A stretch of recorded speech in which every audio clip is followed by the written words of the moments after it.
Now this guy, Matteo Ricci, this guy was like a genius. Like, to give you an example, he learned Chinese, which is very difficult for Western people to do. And he would go to a party, like about the size of this room. Okay, so imagine we were all at a party together. And he had a really cool party trick he would do. He would have each of you write a poem.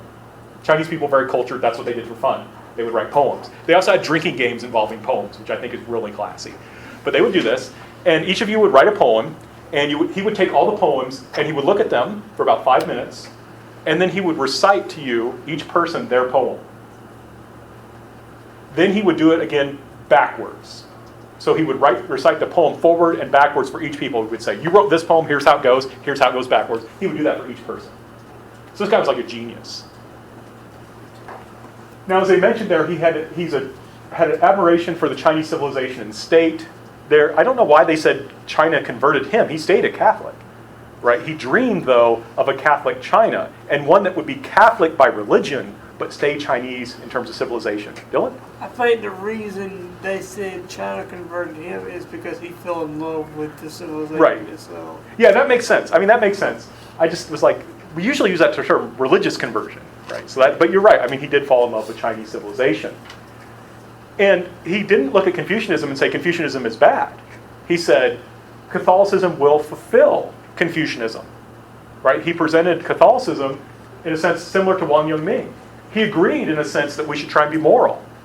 And he presented Catholicism as a way of becoming moral, right? So in Catholic theology, there's this idea that grace perfects nature, right? Grace perfects nature.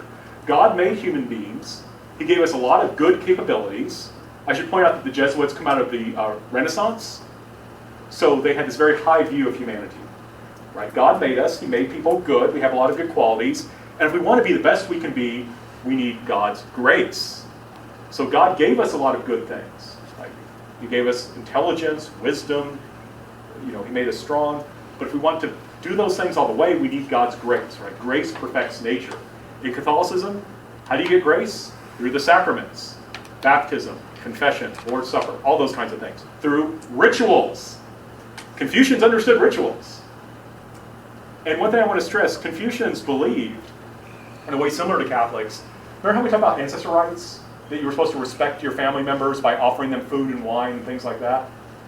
Confucians didn't just believe that that symbolized your love for your ancestors. By actually offering the food and wine to your ancestors, you became more filial. Right? The ritual made you a more filial child. That's very similar to Catholic doctrine about how rituals work. Right? Catholicism rituals help you be a better person. So Ricci sells, in a sense, Catholicism as fulfilling Confucianism. You want to be a good Confucian? You want to be filial? You want to be loyal? Become a Catholic. Then God will help you to be loyal and filial. That was the kind of basic idea. So that's part of his strategy. The other part was he wanted to attract Chinese people through Western knowledge. Chinese people were very interested in Western knowledge. Right? So don't think, even though they were concerned about Westerners destabilizing China, right, there was that concern, they were still open to learning new ideas. So and just to give you an example, right, can someone give me one of the books he translated into Chinese? Euclid's book on geometry. That's it right there. There's the Chinese, and look, he's explaining geometric patterns. Now I want to stress, a Chinese person helped him to do this, and I can tell you as a translator, usually you need two people to translate. Someone who's fluent in the source language, someone who's fluent in the target language. Right? So whenever I translate Korean, I always work with a Korean. Right? I do the first translation, then they check me. Because I make mistakes. Right. So this is an effort in order to convince Chinese that Western people have good knowledge. And Chinese people love this. Right? Remember that Chinese official said, people were upset that Ricci was going to be buried in Beijing. We've never let a foreigner be buried in Beijing. Aha, but he translated this, so we got to let him. So China is not this place closed off to knowledge. They're not a place that's stale, that is just like, well, we don't want to learn about that, that's old, or that's not Chinese, we don't want to learn about it. It's not like that at all. They're totally interested in learning this stuff. This was an immensely popular book. And Ricci's goal was to basically say, look, we Western people understand the world, we understand the heavens. Remember they talk a lot about astronomy? So clearly we understand God, heaven. right? We understand science, we understand the way the world works, so that means our religion is true. So he tried to use this as a missionary strategy, right? Get the Chinese interested in our religion through science. And I have to stress, remember, Ricci and these guys, they were Renaissance men, literally. They were people who were multi-talented. They didn't just know theology. Jesuits, for example, knew how to make cannons. There were Jesuits who worked for the Ming Dynasty making Western cannons. And they would bless the cannons too, which I think is really cool. So that's one book. And the other part, this is true meaning heavenly Lord. True meaning of the Lord of heaven, where he's going to try and explain Catholicism in Confucian terms. And it's interesting, right? Confucians talk about heaven. So when Catholics had to figure out how do we talk about God, they said, aha, there is a Lord of heaven. Right? There is a Lord of heaven. Right? So they built upon these ideas. They didn't say Confucianism is all wrong. They didn't say Chinese civilization is bad. They said, you guys are doing really well. Here's a way to become better. Right? Adopt our religion. That's the argument here. So you can understand what this guy's trying to do, and he's bringing in new knowledge, right? He's helping to transform China. Now, for Chinese people, what problem does he reveal with his map? Oh, somebody hasn't. You've been doing great, Dylan. Let's get someone. Yeah, Brandon. That Chinese people did not own the entire world. There were other countries. Yeah, we're not the center, right? And we're not the whole. It's not just us and then some barbarians. There are these other people who are civilized. Because just as Ricci was looking at the Chinese saying these people are civilized, Chinese people looked at him and said, wow, these Europeans are civilized. They're a different civilization, which is kind of weird, right? Because remember, they connected civilization with morality, but they are civilized too. And Ricci was very careful to try and act like a good Confucian, right? There's a Chinese person who converted to Catholicism who's helping him out, helps him translate those books and things like that. But it shows that it's a vast world outside of China. Did Chinese people say, oh, we don't want to know about this? No. His map sold out, and people started copying it and publishing it themselves. So Chinese people were interested in the outside world. They were interested in knowing more.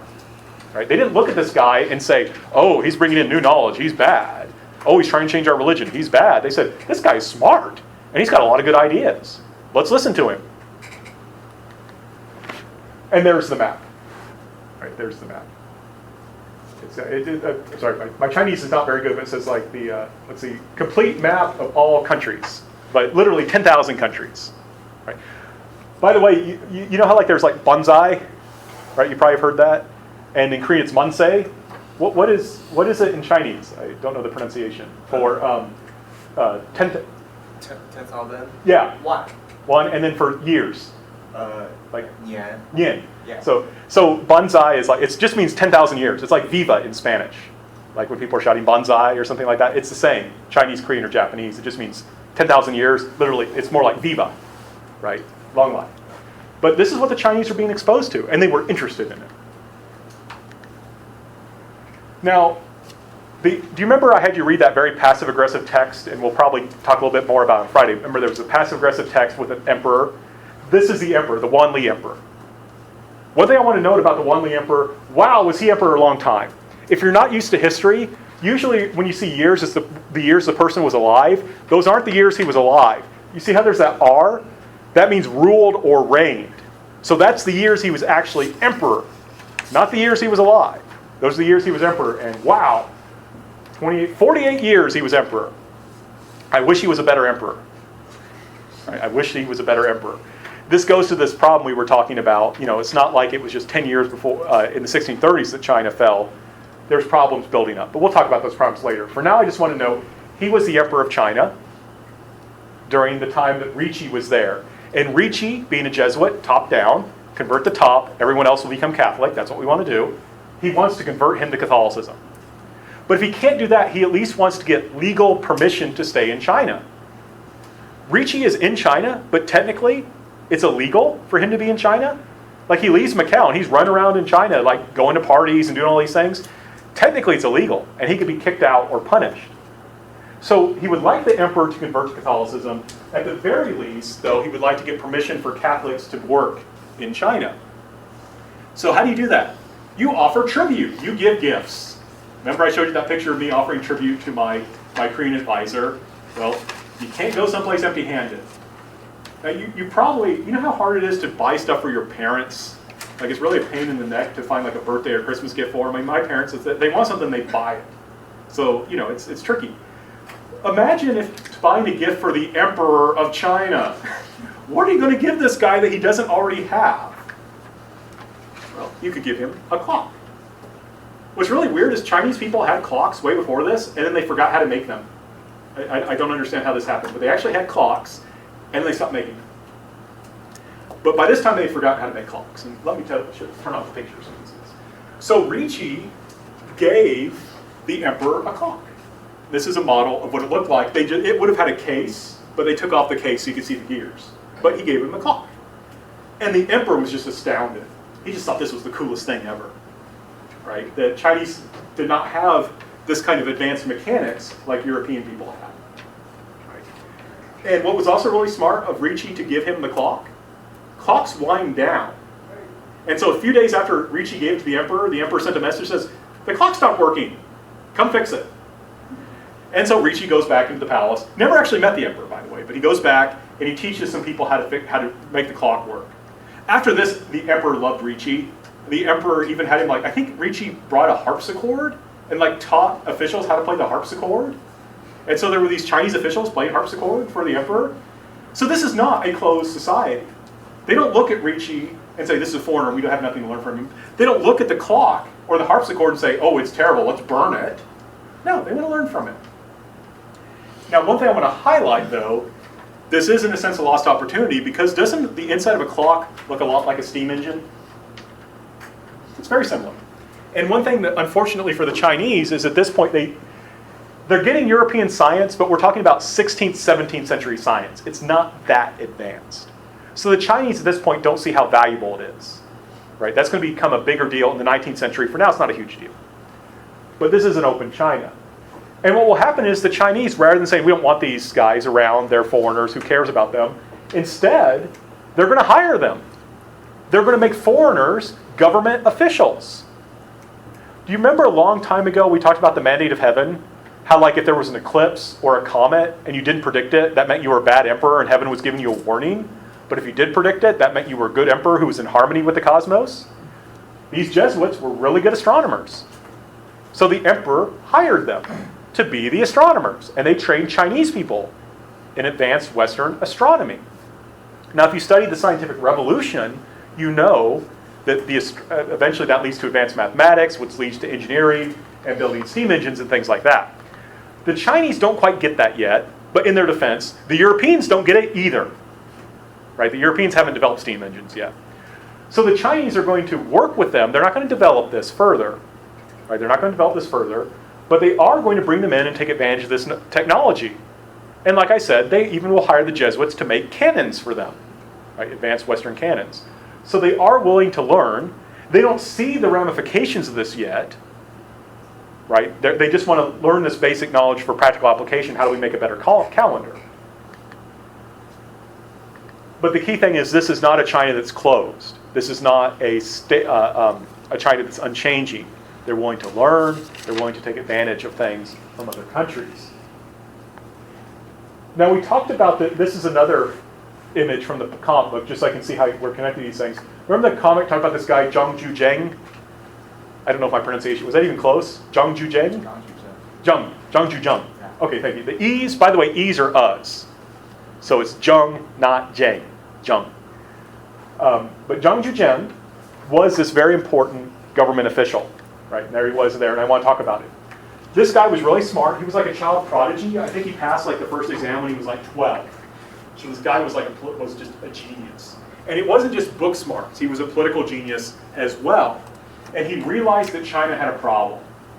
Now, China always has an economic problem during this time period. It just does not have a strong tax base. Right? There's just not enough money. The government is always struggling to have enough money. Remember, how do Chinese people measure if they have good lives? Do we have enough food to eat? Right? If they don't have enough food to eat, the government needs to give them food. The government needs to arrange grain shipments if there's parts of China where they don't have enough food. Do we have clothes to wear? Do we have safe places to live? This is how they measure whether you're doing a good job. Trying to fix that costs money, and the Chinese government never has enough. So he is going to focus on emphasizing centralization in the government. Remember, I tried to emphasize that one problem the government had was it was broad but not deep. Right? He wants to give the government more power. Why? What's he going to try and do? Well, he wants the state to be dominant over the gentry. Right? Remember, there's that partnership. He wants to make that partnership more in favor of the state. Right? He wants to discipline officials. He wants the officials to work for the state, to be less corrupt. Right? He wants the officials to start working for the state. And the government needs to be careful about how it spends money. We need to save money. So all this is based, essentially, on the government getting power so it can get more economic resources so it can do its job. Which makes a lot of sense. Right? We have a big job to do. Got to take care of China. It's a big place. There's always a disaster somewhere. We need money to do that. Here's how we're going to get the money. So he's going to focus primarily on economic reform and a land survey. He wants to figure out who owns what land so he can tax them. Right? Gentry hate land surveys. Right? Gentry hate land surveys. They want to make it unclear who owns the land so then they don't have to pay the tax. So that's his goal. Focus on economic reform, conduct a land survey, collect taxes. Dylan, you had a question? I was going to say, why didn't they just raise the taxes up a little bit? Not a lot, but just raise the taxes up a little bit so they can get I think you maybe did a little bit, but remember, the people who pay most of the taxes are the peasants. And you got to historically keep that low because otherwise it's a burden on the peasants. You want to get the rich people to start paying more taxes. That's his big goal. So he's focusing on the gentry. And that's a difficult thing to do, but you're right. But the problem is it would be counterproductive because he's trying to basically tax the gentry to help the people. Now, he was a very powerful official because the Wanli emperor became emperor when he was like 12. That's why he had such a long reign. And this guy was a very strict tutor to the Wanli emperor. And the Wanli emperor really respected this guy. So, for example, what do I mean by being strict? He always told the Wanli emperor, even though he was emperor, don't eat too much good food. Eat plain food. You have people in the empire who are starving. Don't eat too much. Wear plain clothes except when you're engaged in ritual activities. Right? Dress plainly. Don't waste a lot of money. And to give you an idea about how strict this was, the Wanli emperor, when he was a kid, he liked calligraphy. Right? In China, I mean, calligraphy is a cool art form, but especially in China, calligraphy is a big deal. Right? Because you can think about it because of the way the language works. Very, all these characters are very beautiful. And he liked calligraphy. And Zhang said, "Oh, that's going to distract you from the job of government. You got to stop. No calligraphy for you. Right? You got to stop doing that." Now, what's going to eventually happen, though? The emperor is initially an eager pupil. The emperor says, "This is all awesome. Right? This is really good. Right? This is awesome. This is really good. I like this guy. I respect him." But then Zhang died suddenly. He was in really good health, but in this time period, there's not always the greatest of medicine. He got sick and he died really quickly. And the Wanli emperor then discovered that the guy who was telling him to be strict, to not spend much money, not to do calligraphy, was fabulously wealthy by being corrupt. So the Wanli emperor was not too happy about that. Right? The Wanli emperor was very upset about that. So he began to distrust all officials. He began to realize that they lied to him and tried to manipulate him. And that's why that reading we did was so confusing. Because the officials have to be respectful to the emperor, but they're also trying to manipulate him. And the emperor has to be respectful to the officials to a degree, but he wants to avoid being manipulated. He wants to manipulate them. So that's why it's this weird kind of passive-aggressive thing. But we'll talk more about that on Friday. We'll finish this up and get to section 3 finally. Yep, only a few more slides. So we'll finally get there.